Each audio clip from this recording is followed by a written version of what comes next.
dire que nous avons dit vrai ou de constater que nous avons été faux. Ce que le gouvernement n'a pas choisi de faire.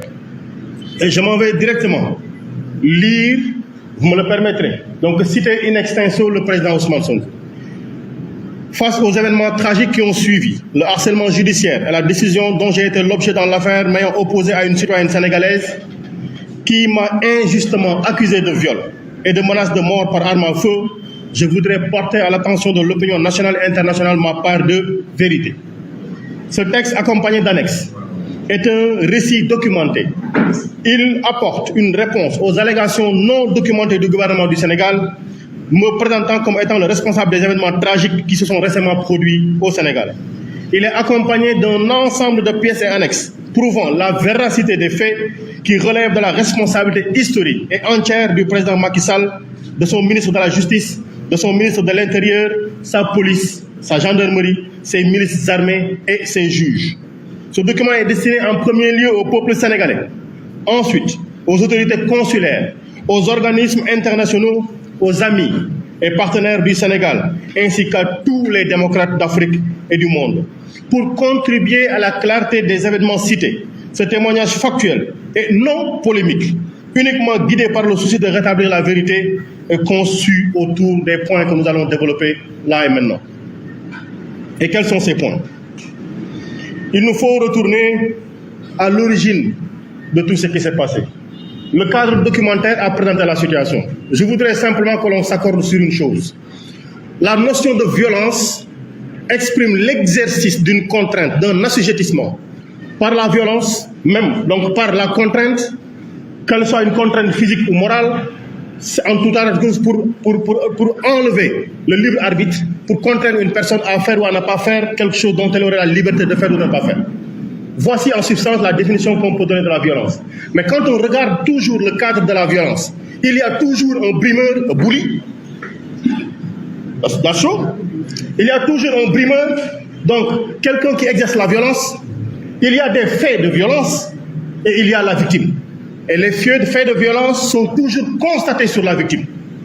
Je dis bien, les faits de violence sont toujours constatés sur la victime.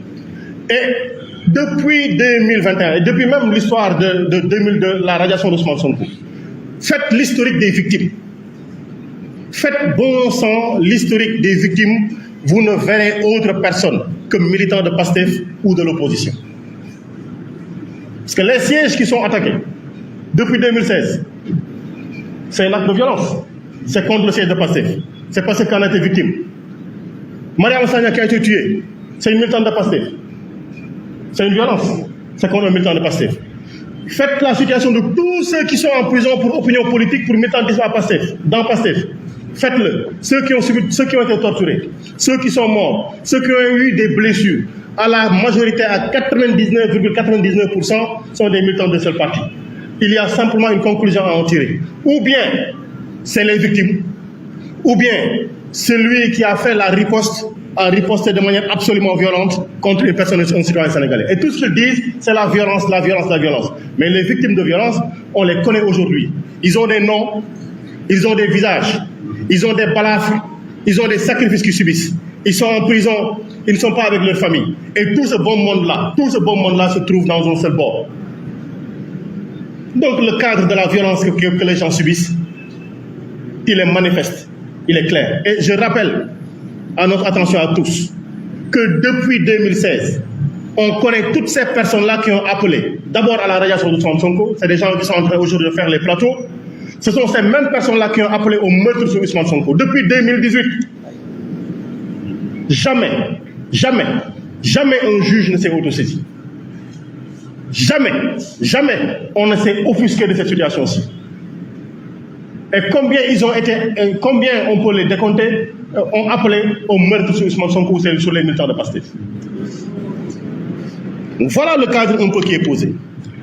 Et on oublie tout cela pour dire, donc, voilà les terroristes. En tout cas, nous subissons une terreur dans nos métiers. Et parfois même, simplement parce que vous êtes juste dans les entreprises. Je dis dans les entreprises, simplement parce que vous êtes juste. Simplement parce que vous contestez, on vous dit vous êtes de PASTEF. C'est de notoriété publique aujourd'hui. C'est de notoriété publique. Je suis bien fier, moi, d'appartenir à PASTEF. Et retournons donc au schéma du mémorandum, les raisons de ces manifestations-ci. Et je parlerai juste de l'histoire absolument récente de février et de mars 2021. Une dame accuse M. Sonko de viol avec l'utilisation de 2 armes à feu. On a vu tout le gouvernement être sur les plateaux. On a vu partout, toutes les autorités politiques du parti au pouvoir se prononcer sur le sujet. Et comme nous disions, ils ont déroulé le procès avant le juge. Comme si c'était pour indiquer la voie à suivre. La voie à suivre. Pendant 2 ans, 13 morts, des centaines de détenus, plusieurs blessés, mais aucune réponse. On reprend cette histoire-là, malgré une enquête claire, malgré des témoignages précis et clairs, malgré l'absence de preuves, malgré tout ceci, on choisit d'amener cette affaire-là sur la place publique. Et aujourd'hui, c'est le juge qui dit, mais voilà, il n'y a pas eu tout cet tintamarre-là, c'était du faux et de l'absolument faux. Et il veut nous faire, le ministre de la Justice, faire comprendre qu'il y a une distinction à faire entre une disqualification des faits, une requalification, etc. En tout état de cause. Voilà le constat qu'il y a eu. Et le peuple sénégalais, au nom de qui est rendue la justice, a pris le parti de dire « je défends la justice ». On en est arrivé à la même situation. Quand, parce que sur des débats politiques, un homme politique a dit « j'ai été diffamé ». Mais combien de fois Ousmane Sonko a été diffamé? Combien il a été accusé? Il a déposé 7 plaintes dans ce pays-ci, dans les tribunaux du Sénégal. 7 plaintes. Vous n'avez jamais entendu un juge appeler quelqu'un pour qu'il réponde aux plaintes de Ousmane Sonko. Aussi bien contre Bassirou Gueye que les autres. S'il y a une justice pour le pouvoir et contre Ousmane Sonko, et s'il n'y a jamais de justice pour Ousmane Sonko, il faut qu'on nous dise, qu'on sache que nous sommes dans le royaume de Macky Sall. Et au-delà même d'Ousmane Sonko, nous l'avons dit tout à l'heure, il y a une traque absolue, un matraquage absolu contre toutes les voix discordantes. Et ça a commencé par le parti PASTEF. Mais pendant longtemps, Ousmane Sonko a alerté. Il a toujours dit, ne pensez pas que ce qui est en train de s'abattre sur PASTEF, cette violence d'État qui est en train de s'abattre sur PASTEF est strictement réservée à PASTEF. Parce que demain, quand il y aura une voix discordante, demain quand vous serez touché, demain quand vous voudrez donner votre avis, on va vous appliquer les mêmes règles que nous sommes en train d'appliquer à PASTEF. Et aujourd'hui, on a fini d'en avoir les preuves, on a fini d'en avoir la matérialisation exacte, parce qu'au-delà de Bassirou Diomaye Faye, de El Malick Ndiaye, M. Bracelet, de Waly Bodian, de Abbas Fall, Bilal Diatta, Fadilou Keita, Serigne Assane Mbacké, Amy Dia et autres, Babacar Ndiaye, le responsable des jeunes, et tout ce beau monde-là, il y a aujourd'hui d'autres personnes qui ne sont pas militants de PASTEF. Et simplement parce que ces personnes-là ont voulu donner un propos contradictoire, un propos objectif sur la situation que nous vivons au Sénégal. Pape Alé Niang, Serigne Saliou Gueye, Papa Ndiaye, Babacar Touré, Oustaz Assane Seck. Au-delà de ces personnes-là également, il y a des gens de la société civile qui ont eu à aller dormir à l'hôtel 0 étoile simplement parce qu'elles avaient une opinion contradictoire, une opinion qui rétablissait la vérité. Et Dambo connaît bien l'histoire. Nitdof, Abdou Karim Gueye, Hannibal Ndim, Cheikh Omar Diagne, aujourd'hui Cheikh Bara Ndiaye et Walfadjri pour l'histoire que nous en connaissons. Et à côté de ceci, nous sommes dans un pays où, aujourd'hui je dis, au premier trimestre de l'année 2013, sur l'exécution du budget, c'est le ministère de l'Intérieur et le ministère des Forces armées qui ont les plus grandes hausses d'utilisation du budget. Dans l'année 2023, je veux dire. Ça veut dire quoi? La consommation budgétaire la plus importante, c'est le ministère de l'Intérieur et le ministère des Forces armées. C'est pourquoi? C'était pour acquérir du matériel militaire. C'était pour acquérir du matériel de maintien de l'ordre. Mais ce matériel-là ne sert pas à savoir où se trouve le corps de Didier Badji de Fulbert Sambou, où François Mancabou est. Et qu'est-ce qui s'est passé? Il sert simplement à dire à El Malick Ndiaye, on te suit. Il sert simplement à dire à Birame Khoudiailo, on te suit. Il sert simplement à dire à Ousseynou Ly, on te suit. Il sert simplement à dire à Bassirou Diomaye Faye, on est en train de traquer toutes tes messageries sur Facebook. Chaque fois que vous écrivez, nous allons commenter. Ils passent leur nuit à lire, à relire, pour voir quel est le mot qui peut asseoir une infraction. Voilà ce qu'ils font aujourd'hui. Et ça n'est pas en train de s'arrêter ceci.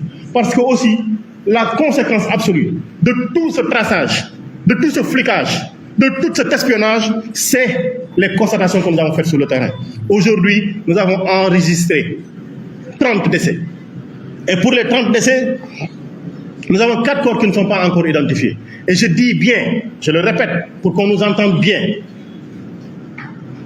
vous n'avez pas entendu des pluies, vous n'avez pas entendu des tornades, vous n'avez pas entendu des bateaux qui ont chaviré dans les océans. Mais des corps sont en train de sortir de la mer, habillés, pas en tenue de natation, pas en tenue de plage, mais habillés, leur jean, leur t-shirt, leur jean, leur chemise. Qu'est-ce qui peut l'expliquer? Et toutes ces victimes, plus de 80% de ces victimes-là ont été tuées par balle. Et je dis, il était encore difficile il y a quelques jours pour ces familles-là de récupérer les corps. Parce que quand les médecins légistes ont établi les morts, les décès par balle, les autorités de l'ordre, parfois ont refusé de signer ces papiers-là, de consigner ces papiers-là pour permettre aux familles de récupérer les corps. Voilà les constatations que nous avons faites. Et il y a 157 blessés, dont 15 l'ont été par balle. Voilà la situation que nous avons. Mais je dis, dites-vous bien, tous ces chiffres que l'on donne, toutes ces statistiques que l'on donne, ne sont orientées que dans un seul sens. Les victimes de ces violences-ci. Donc, s'ils étaient supposés être ceux qui exerçaient la violence, ils sont bien faibles par rapport aux ripostes. Ces personnes-là, blessées ou mortes, ont été bien faibles par rapport à la riposte. Et qui a été l'auteur de la riposte? J'accuse le gouvernement du Sénégal d'avoir été l'auteur de ripostes disproportionnées. Et c'est là ce qui explique, quand le Premier ministre est venu à l'Assemblée nationale, on lui a posé la question de savoir quelle est l'analyse qu'ils font sur le niveau de réponse à la manifestation qu'il y avait et l'usage de la violence. L'usage de la violence d'État, l'usage d'armes, de la torture, des menaces, du traçage, du matraquage, tout ceci, il n'a pas voulu répondre. Lui, le neutre du gouvernement. Il n'a pas voulu répondre. Et on a vu le ministre des Affaires étrangères nous déclarer que le Haut Commissariat des réfugiés, c'est les Nations Unies, ont donné un satisfecit au gouvernement du Sénégal. Encore un saupoudrage, encore un mensonge. Parce que ce qui a été dit, ce n'est pas que